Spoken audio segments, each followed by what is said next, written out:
વાગરા તાલુકાની પખાજણ જીઆઈડીસી વિસ્તારમાં આવેલી પીઆઈપી લેબર કોલોનીમાં એક કરુણ ઘટના સામે આવી છે।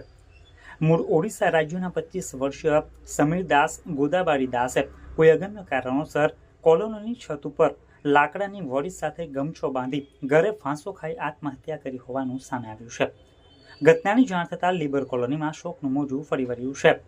વાગરા પોલીસે મૃતદેહનો કબજો મેળવી પોસ્ટમોર્ટમ માટે મોકલી આપ્યો હતો અને ગુનો નોંધી સમગ્ર ઘટનાને લઈને જરૂરી કાયદેસરની કાર્યવાહી પણ હાથ ધરી છે। આત્મહત્યાનું ચોક્કસ કારણ હજુ સુધી બહાર આવ્યું નથી અને પોલીસ વિવિધ દિશામાં તપાસ ચલાવી રહી છે। આપણે નોંધનીય છે કે ઔદ્યોગિક વિસ્તારોની લેબર કોલોનીઓમાં વારંવાર સામે આવતી આવી દુઃખદ ઘટનાઓ અનેક ગંભીર પ્રશ્નો ઊભા કરે છે। શ્રમિકો પર કામનું દબાણ, માનસિક તણાવ, રહેઠાણની સ્થિતિ અને જરૂરી કાઉન્સેલિંગ જેવી સુવિધાઓ ઉપલબ્ધ છે કે નહીં તે અંગે પણ ચર્ચા શરૂ થઈ છે। હવે તપાસ બાદ જ સમીર દાસે અંતિમ પગલું શા માટે ભર્યું તે સ્પષ્ટ થશે।